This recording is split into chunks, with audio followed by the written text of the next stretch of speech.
Hello, and welcome to the Nashua Community Roundtable. I'm your host, David Lyle. I'm here today with the Revision Director of Market Development, Dan Weeks. Dan, I want to welcome you to the show. Thank you, David. Good to be here. Now, we do start off at a local level, so we're just going to talk about Nashua in this case. When you talk about green energy and clean energy, what do you see as the future uh, for Nashua when it comes to like solar panels or for wind power? What would you say is the best way to go? Sure. Well, it's great to be on with you, Dave. Thank you for doing this show and being a state representative representing our city. I work with Revision Energy, which does solar and complementary technologies, and our vision is pretty simple. We want to speed up the transition from fossil fuel dependence, which is importing energy from outside, sending our hard-earned dollars out of state, toward homegrown, clean, renewable energy. And solar is a big part of our business, but it's not the only part. Just to briefly put in perspective the significance or the potential of solar power to power our way of life, in the single hour that we'll spend on this show tonight, planet Earth will receive enough sunlight to power our needs for an entire year. 1 hour of sunlight equals a year's worth of consumption by humankind on planet Earth. Obviously, we don't harvest all that power. We still use a lot of different sources, but the solar resource, even in a place like New Hampshire that's pretty far north, is unimaginably greater than our current needs. Thus, the potential in communities like Nashua and beyond to power our homes and our businesses and even power up our electric vehicles with sunlight is clearly there. Now, what does that mean for Nashua? We have already several hundred Nashuans, and my wife and I are proud to be part of that cohort, who have already transitioned off of dependence on the grid strictly toward generating their own clean power from the sun. That means for a typical home, somewhere between 15 and 25 panels on your roof. Ideally, it's a south-facing roof, but east and west also works. In our case, it's a west-facing roof. And using that electricity that you generate, with help from the city of Nashua, giving you a break on your taxes so that the additional installation doesn't add to your property taxes. We're already paying a lot in property taxes. But the power that you generate can not just turn on your light bulbs and meet all of your electric load, your dishwasher, your hot water heater, your washer and dryer, all that stuff. But even thanks to technological breakthroughs, you can use that power generated on your solar panels on your roof to heat and cool your home through air source heat pumps. We can talk more about the technology. To heat your water through air source water heaters.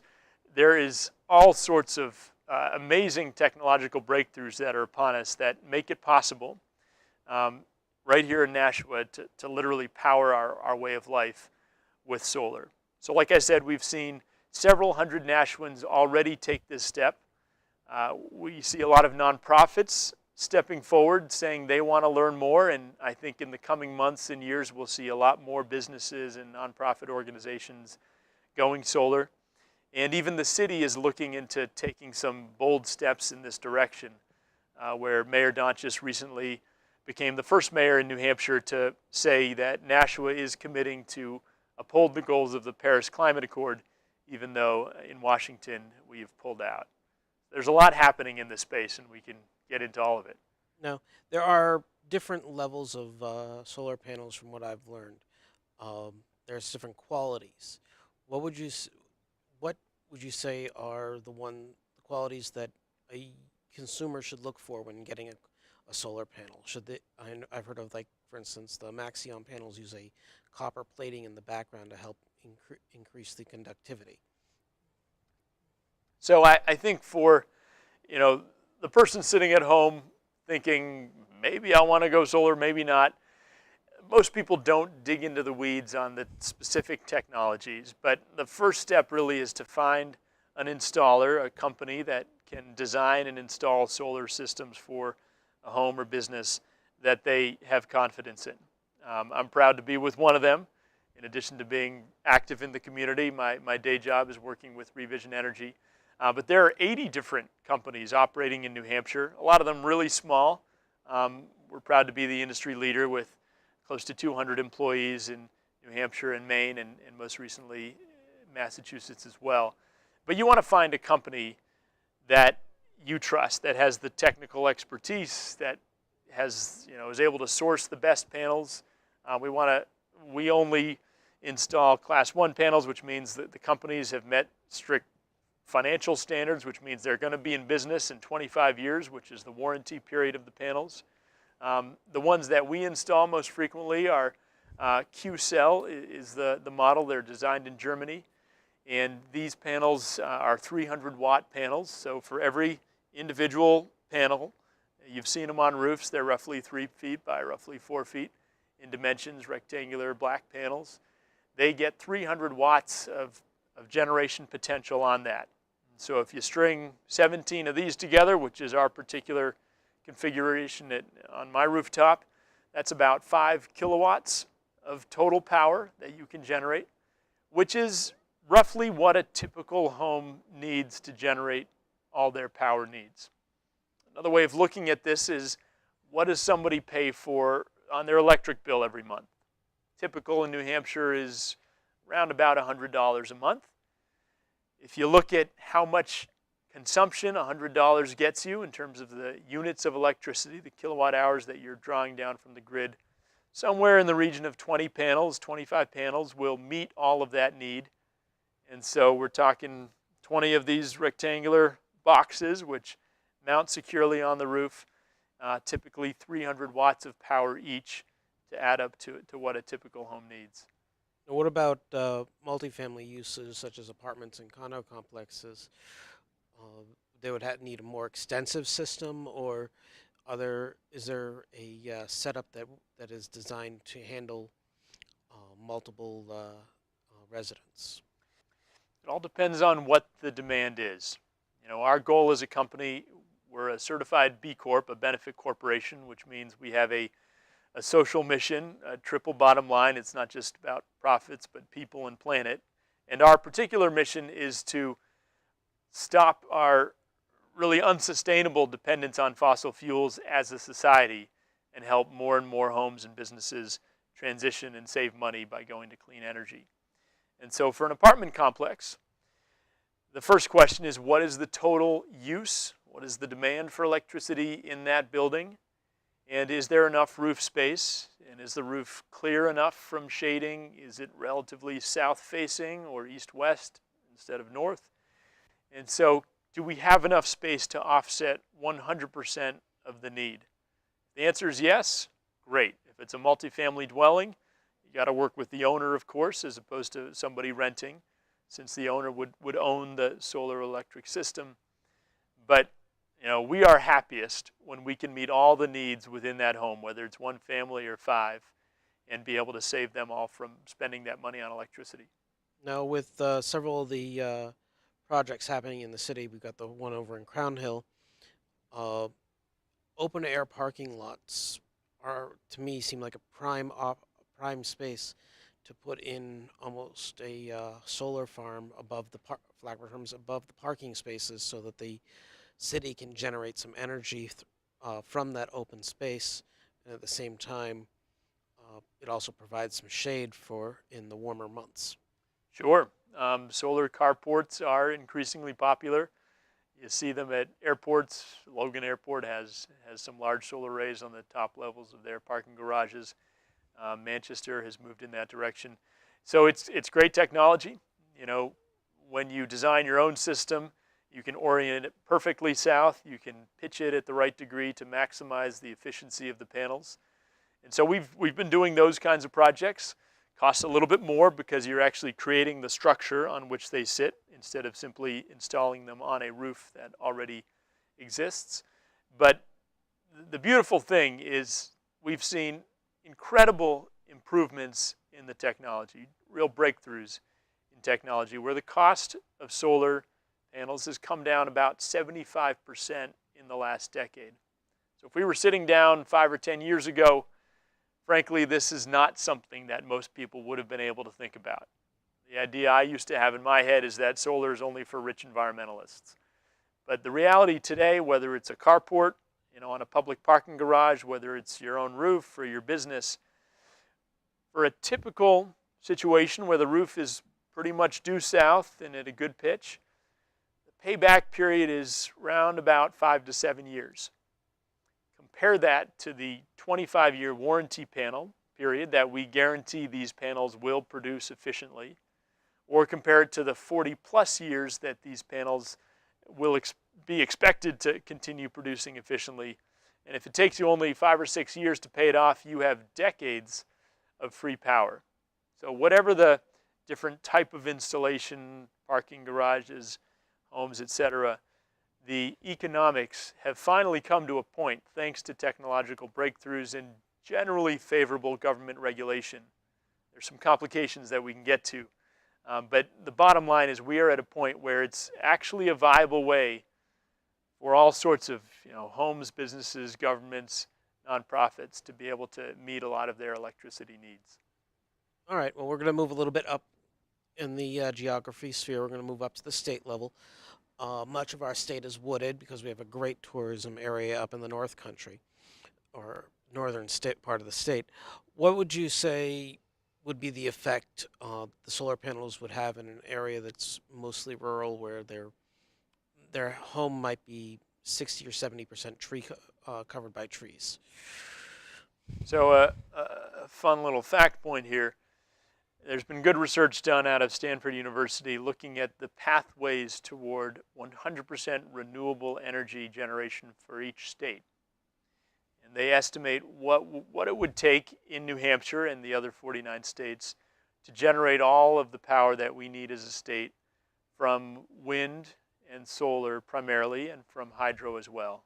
The kind of two largest being wind and solar in terms of a sustainable renewable energy mix, but hydro being another important part.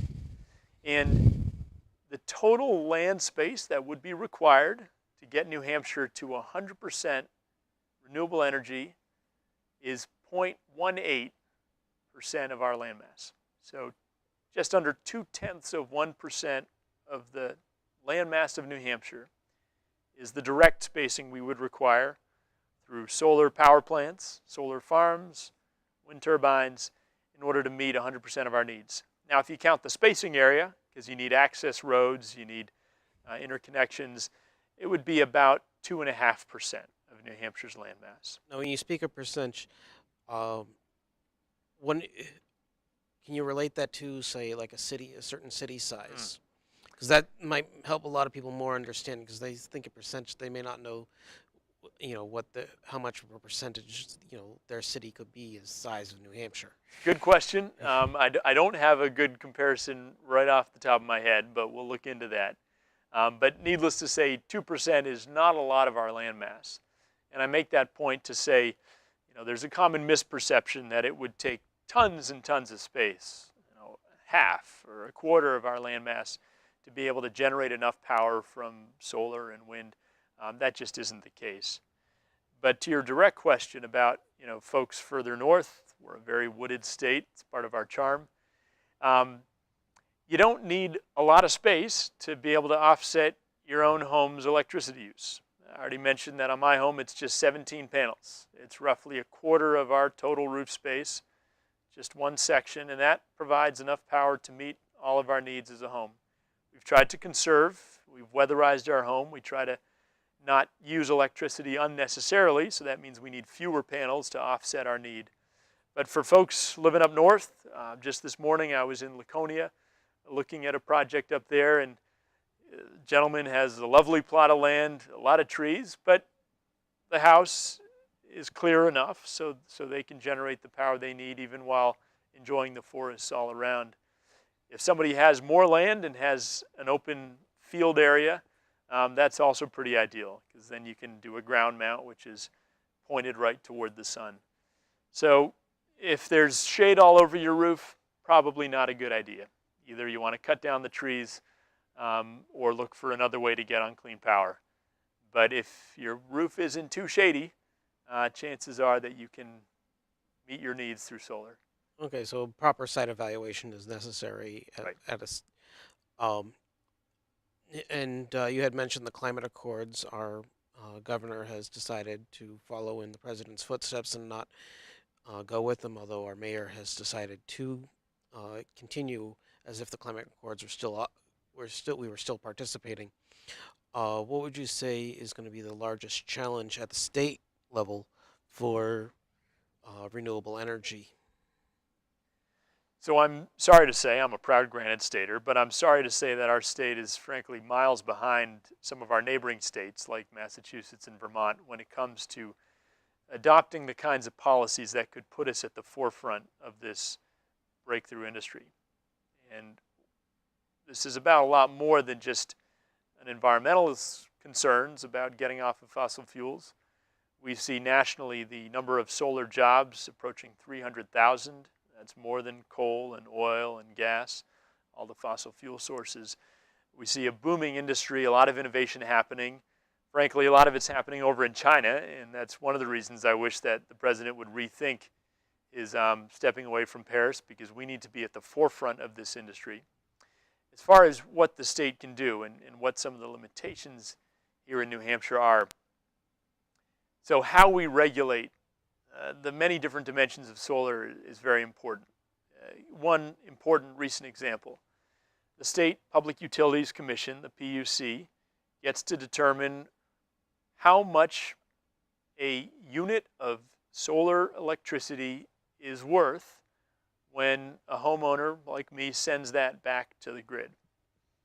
To step back for a moment, you'll notice if you look at a solar home, in most cases, they're still connected to the grid. They still have that wire running from the power lines on the street. My home certainly does. And the reason for that is through something called net metering. You can essentially use the grid as your backup battery. So think of the home. Each solar-powered home is a mini power plant connected to the power lines. And on a bright summer day like today, our generation at home will be 3 or 4 times what we're actually using to power our home on a summer day like today. And so those extra 20 to 30 kilowatt hours of electricity that we produced are going back onto the grid, out in both directions, and they're powering our neighbors' homes. For every unit that I send back to the grid through net metering, I get a credit from Eversource. And today, that credit is worth as much as it costs me to spend, to use a unit of electricity from the grid. So tonight, when the sun isn't shining, I'll have a couple lights on. I will be able to draw power down from the grid, and for every 1 credit that I sent up during the day while the sun was shining, I can draw 1 credit down without having to pay extra. Or since in the month of July, I'm going to generate a whole lot more than we'll use in the month of July, I can bank those credits, and come December, January, I can use those credits up to power our home. Unfortunately, the Public Utilities Commission has said that starting September 1st, the value that somebody gets when they install a new solar electric system on their roof, the value they get for every kilowatt hour of electricity they send back to the grid is going to be less than what they pay when they have to use a kilowatt hour of electricity from the grid. So right now it's nice 1-to-1. I send 1 up, I can take 1 back. But for anybody who goes solar after September 1st, the value will go down by up to 20%. And we can get into the details if you want, but the bottom line is for most people you'll see a drop of somewhere between 5 and 10%, at most 20% in the value of those credits. Right now, this is late July, for the next month is probably the best time we will ever see in New Hampshire to go solar, because if you complete your interconnection application before that deadline on September 1st, you'll be grandfathered in, which means all the way through 2040, you will have the full value 1-to-1 net metering credit. If you wait until after September 1st to get started, unfortunately, the value of those credits will go down. Now, I've heard that in some states, residents can go completely off the grid by using a backup battery. Is that Right. something that can be done in New Hampshire, or or because of net metering, it's something that's prohibited? It is not prohibited. We have some customers who do that. Typically, if you live way back on a dirt road, I grew up on a lovely dirt road in Temple, and you don't already have electric service, then this might be a very good option for you. Um, as I mentioned earlier, Revision Energy, part of our vision is to make it possible for homes and businesses to completely get off of fossil fuel dependence and save that money. And so in addition to installing your photovoltaic, your solar panels on your roof, we also install battery systems and heating and cooling systems as well. So it is indeed viable. To be honest, the battery technology is still maturing. And so if somebody has the determination to do it now, they can do it. But we expect the price of batteries to come down and the technology to improve over the next couple of years. And so it will become a more viable option for people in the not very distant future. Okay. And do have also some more affluent people in the state, who may decide, they want that pool in their backyard. And when I was out in California, I know I spoke with companies about solar heating for pools. Is that one of the options that Revision has for people who might want to have their pool nice at a nice even temperature all year round? Well, I know folks in New Hampshire who have heated pools, and that electric that it takes to heat the pools is coming off of their main home load. So in New Hampshire, the option would be put a whole bunch of solar panels on your roof, and you won't have to spend that money with the utility. You can generate all that power even to heat your pool. Because there aren't a lot of pools in New Hampshire, this hasn't been a market for the kinds of pool heating technologies you see in California. It's a very cool idea. There just isn't much of a market here, at least not yet. You think it's something that might be able to be used for like the public pools, such as the various town pools we have here in Nashua? It's a neat idea. I personally don't know a lot about those particular offerings, but certainly worth looking into. All right. We're just going to move a little bit more up. We're going to get to the federal level because we did mention California.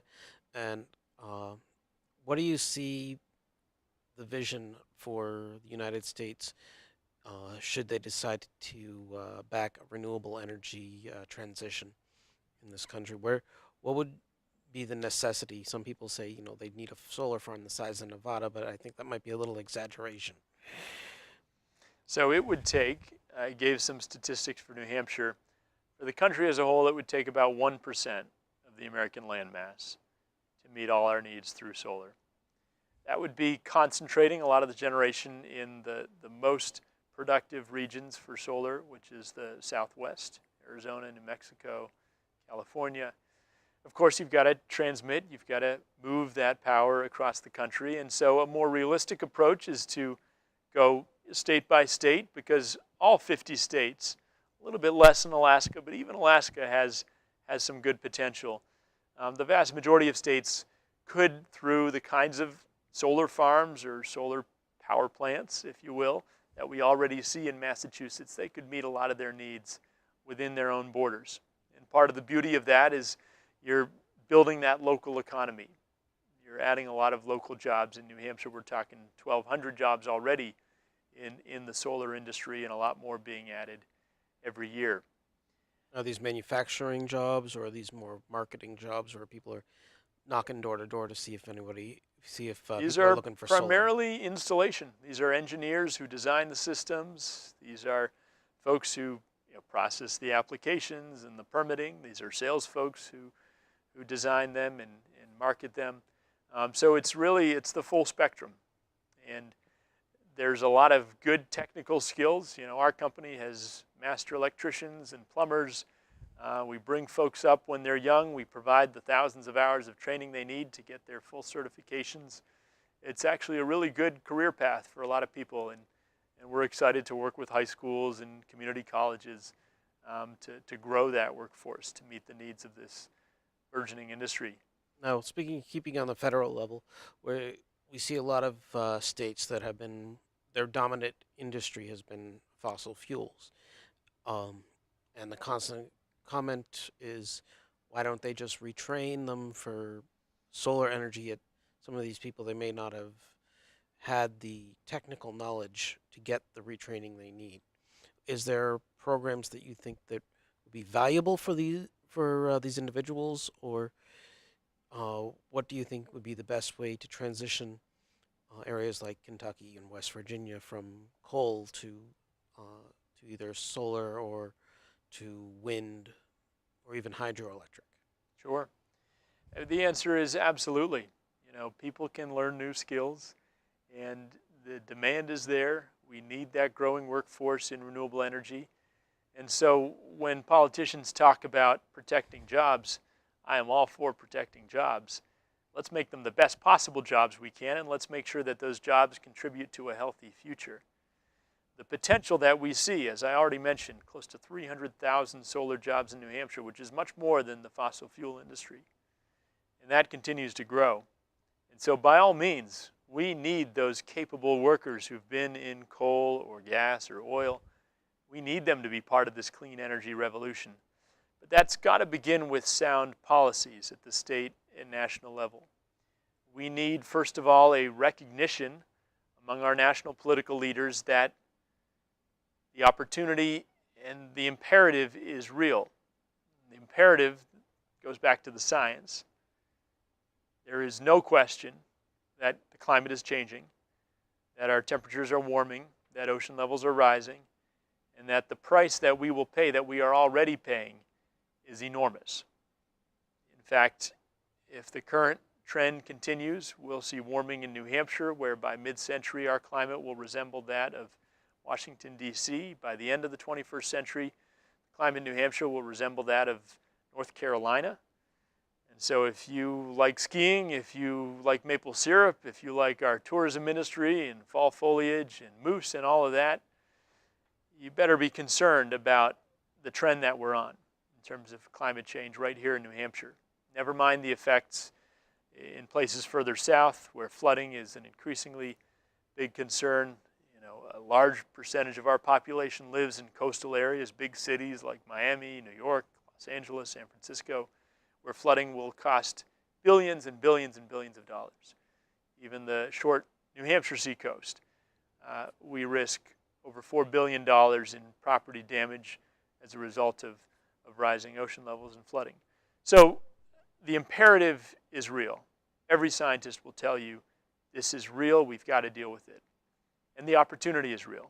I've already talked about the jobs, about the new industries that will be born as clean technology continues to take off.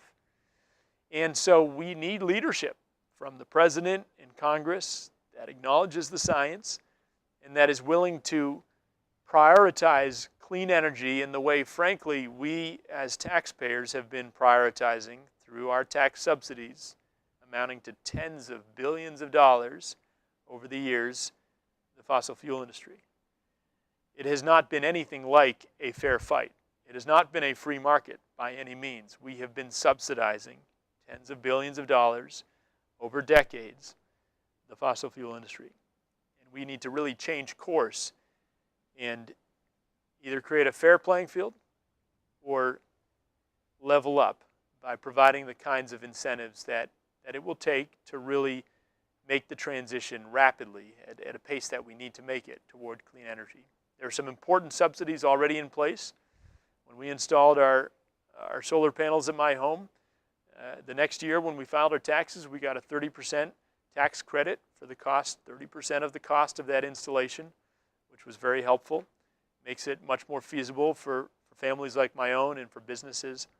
But we need to keep going in that direction by incentivizing these kinds of clean technologies for all the benefits they have and not providing these massive subsidies to the fossil fuel industry. Now, you were speaking about subsidizing, and one of the reasons we initially started subsidizing fossil fuels and oil and such back when we first discovered it was due to keeping the industry up, basically starting up the industry. Do you think that revising those subsidies, so maybe putting a profit cap on who's eligible for those subsidies, might help the the renewable energy industry maybe have a level playing field to work with? The biggest and most successful companies in the world are fossil fuel companies. ExxonMobil, number one. The amount of profits they report in the billions of dollars would lead an ordinary person like me and a taxpayer to think that they don't need millions or billions of dollars in taxpayer subsidies. These companies do very well for themselves. While I think you're right that in the very early days, government subsidies were a way to help the industry move forward, and by all means we have benefited. You know, the modern world in which we live has been powered by fossil fuels for a couple of generations, and that's a tremendous boon in terms of our development. But I would argue, and I have worked for many years on issues of government accountability and transparency and really looked closely at these questions. I would argue that a big reason why the subsidies persist and why they've been going for decades has less to do with good policy in terms of what is good for the economy and for the people and for the planet, and has more to do with political power. You know, we look at the ways in which the fossil fuel industry exerts political influence, spending literally hundreds of millions of dollars every election cycle to fund political campaigns, to lobby the government, many, many times more than environmental groups or the clean technology industry. But those hundreds of millions of dollars that fund politicians and lobby the Congress have been frankly, have seen a very good return on investment for the fossil fuel industry. Because in exchange for that investment in politicians, funding campaigns, they've been able to secure and protect these billions of dollars worth of subsidies. And so I think it points us to a fundamental conflict, even a corruption in our political system, a kind of systemic corruption, where politicians need to raise tons of money to run for high office. They go to where the money is, which is big industries, and those industries ask for something in return. In the case of fossil fuels, it's for continued government subsidies, it's for all the indirect subsidies, whether it's wars in the Middle East that help ensure access to oil, which have unfortunately not been in the public interest. Now, speaking on policies, is there any policies that you might suggest be changed in Washington to help level the playing field? We need to begin with an honest assessment that, as the EPA already concluded in the last administration, that CO2 emissions are a form of pollution. They contribute to respiratory ailments that in the state of New Hampshire cause 100 deaths a year at a public cost of $1 billion a year. And that because that is contrary to the public interest, public policy needs to address it. The idea of a carbon tax, where you put a price on carbon as a free market tool, where we would actually build into the price of carbon all of the externalities, all of the effects that happen down the road. So when a company emits a whole lot of CO2 or methane or other forms of greenhouse gases into the atmosphere, they should be accountable for the actual effects of those emissions. It's not okay to just pour that stuff out into the air when that is causing downstream consequences, whether it's the public health consequences that I just mentioned or contributing to a warming climate, which has myriad very costly effects. We need to have an honest price on carbon emissions. And that price should be paid by people emitting carbon. And so a government policy putting a price on carbon, cap and trade has been tried, has had some success, but frankly is an incomplete solution. But a more comprehensive approach as part of a climate plan is something that we desperately need in Washington. And that would be a free market mechanism for helping us accelerate the clean energy transition. Because if in reality, the cost when a fossil fuel company burns coal or oil is 2 or 3 or 4 times what they're actually paying, that would be a powerful price signal saying to that company that their money is not to be made in burning fossil fuels, but rather in investing in clean power technologies. And there's no reason why ExxonMobil, Shell, all the other oil companies couldn't be industry leaders in clean power, solar, wind, etc. There's no reason they couldn't. They've got all the engineers and scientists on staff. They know how to develop massive projects. They need to be our allies in this clean energy transition. But in order to send them in that direction, we need to have an honest price on carbon to send the price signals that will get them to change course. They can still make money. There's a lot of money to be made in clean power, but we need to begin with the right regulations to make that possible. All right. Now, when it comes to the solar panels, you mentioned that yours are produced in Germany. Do you are What is the environmental cost to creating the panel itself? Is there an environmental cost, or are they mostly used with are they starting to use recycling old panels and basically reusing them like they do with paper now? So the primary ingredient in a solar panel is silicon. Silicon is one of the most abundant resources on Earth. In fact, the sand on the beach is primarily silicon. And so it's a natural resource that can be gathered and fabricated into solar panels. The technology is constantly changing, and so the current generation of panels that we install, which are expected to last 40 plus years, we don't really know what that recycling process will be. We do know that there is a secondary market. Older panels have been recycled, and we expect that market to grow considerably so that companies will innovate, will come up with very productive uses for those panels to create the next generation of solar panels or other technology. But we still have, it's an exciting future as the scale of solar that's deployed increases. We'll see those secondary markets for recycling of the technology increase as well. There is a cost, of course, to creating them.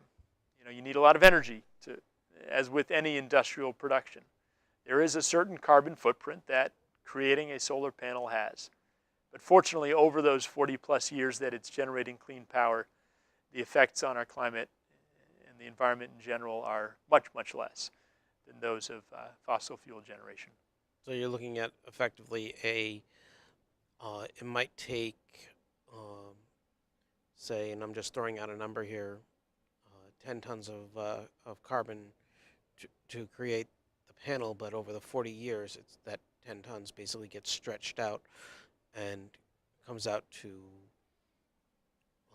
less than 2 tons of carbon a year over its. I'm just throwing out numbers here. I don't know the exact science, but so basically it's stretching out the process, and so instead of having it all happen at once, it's stretched out. Yeah, it's important to look at the life cycle of these technologies, and the modest impact in terms of carbon emissions in the production of the panels up front is offset many times over through the life of the panel as it generates clean power from the sun. Now, as we look at the solar panels on a national level, does Revision Energy look to try and get some panels that are made in the United States in case you have customers who are insistent that the panels they get are manufactured and produced here? Absolutely. We are seeing some production of solar panels here. We hope to see a whole lot more. We'd love to be able to ship US-made panels standard on our installations, and we do offer that. They are more expensive. We haven't seen the industry grow as much as we hope to see it grow. And again, decisions made in Washington matter a lot.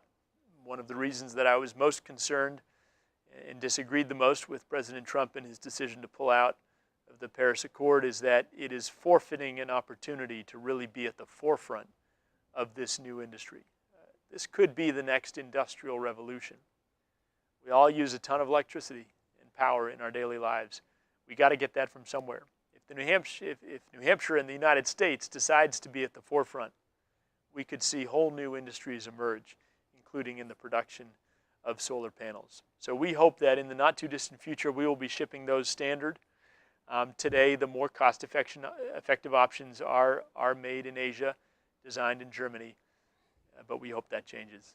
So we're going to move up to a global level. You mentioned that they're made in Asia, they're designed in Germany.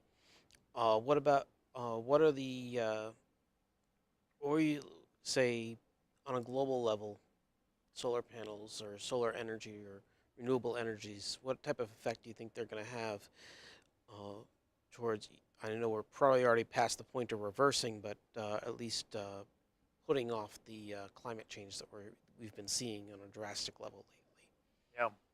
Um, just to briefly speak to that, the effects that we see around the world. When I learned this statistic, I shuddered. The last time, close to 1 million years ago, when the concentration of atmospheric CO2, carbon dioxide in the atmosphere, was at the level it is today, which is about 412 parts per million. The last time that it had been at that level for a sustained period of time, because there's a lag effect, we saw ocean levels rise to a point where, given today's distribution of population, 1/3 of humanity would be underwater, would be displaced. That means if we stay on the trajectory we are over time, in the coming centuries, not tomorrow, but over time, we will see, as that produces progressive warming, melting of the polar ice caps, rising of sea levels, we will have the greatest refugee displacement crisis the world has ever imagined. Today we have some 65 million refugees displaced as a result primarily of war in places like Syria. It's the worst refugee crisis since the Second World War, and Europe feels this because it's right on their doorstep. Compare 65 million refugees to billions of climate refugees. We already see millions of climate refugees, but imagine billions of climate refugees, and we would have disruptions like you never imagined. In fact, the Pentagon itself has said that climate change represents the single biggest security threat to the United States and the world in the coming century.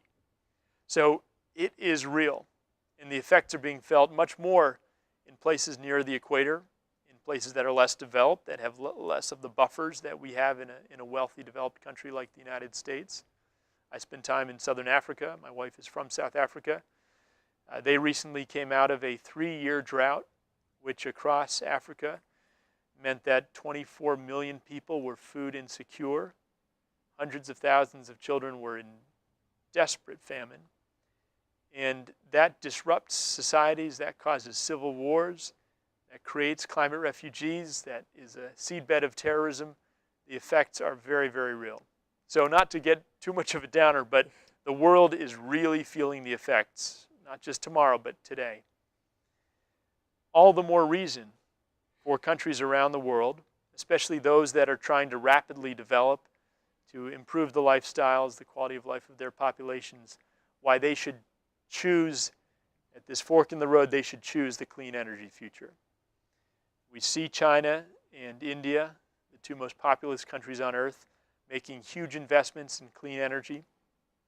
We see that in China, we expect millions of electric vehicles to be deployed because the smog over their cities is deadly.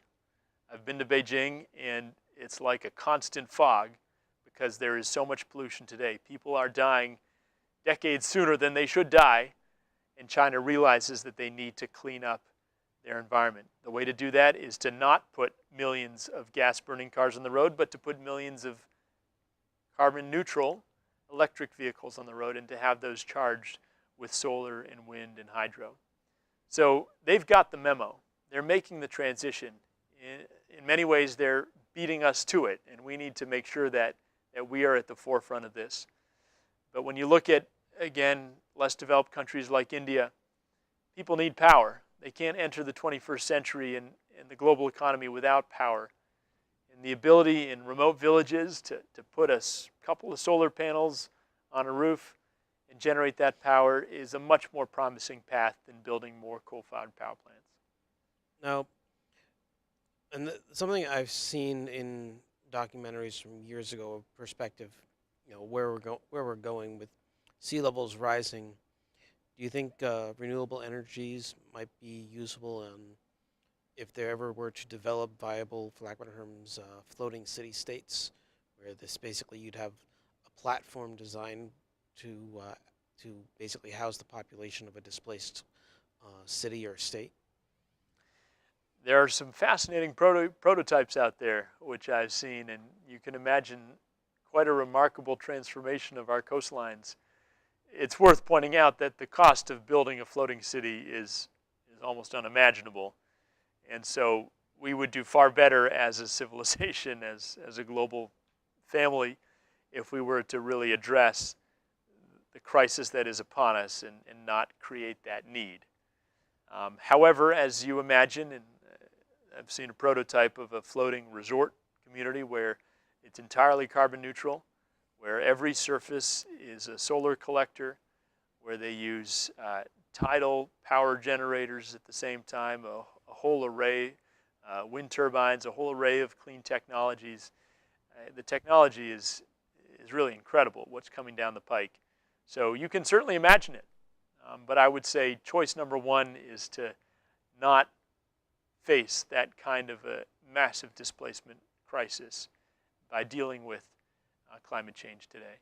Now, I've seen reports of some countries that are actually developing solar panels that double as their road infrastructure.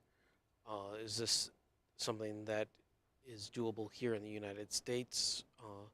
And what do you think would be a cost for us to, when it comes to upgrading or repairing our infrastructure, that would be viable? There's a lot of exciting technology coming down the pike in solar and other clean power options. We have seen some really neat prototypes where you have thin film solar technology where you can essentially coat a road, a bench. We see solar shingles in the not too distant future. We get asked about that a lot.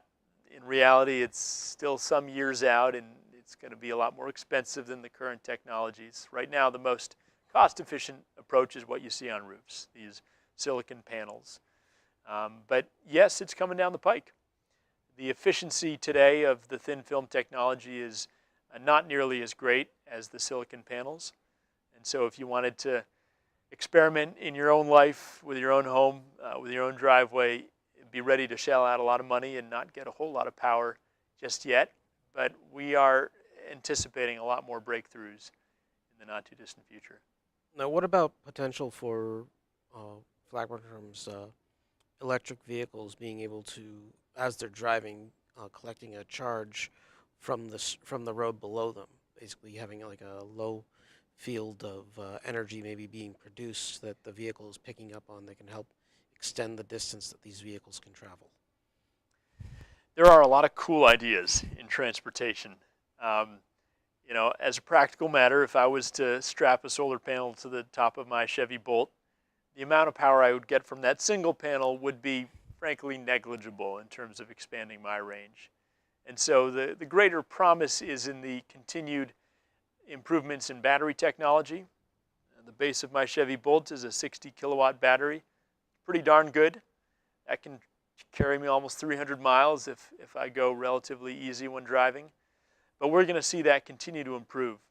And so if we can have efficient production, the most efficient solar panels installed in the most efficient way, due south, under really ideal conditions, and then continue to improve battery technology, it's as simple as plugging that car into your home outlet or into your charging station, getting that efficiently produced power off your roof, and you're good to go. All right. Well, at this point, it looks like we're coming to a close. Is there anything that we should know that you hadn't really touched on that our viewers would find important when it comes to green energy? All right. And as a last message, if you are interested in solar power, if you need to learn more, do check out Revision Energy. And don't forget, this year we have the city elections, and if you're not registered to vote yet, make sure you get to your city clerk's office and get yourself registered vote. I do want to thank you, Dan Weeks, for being here tonight. And you have a great day, and hopefully we'll see you again. Thank you very much, Dave.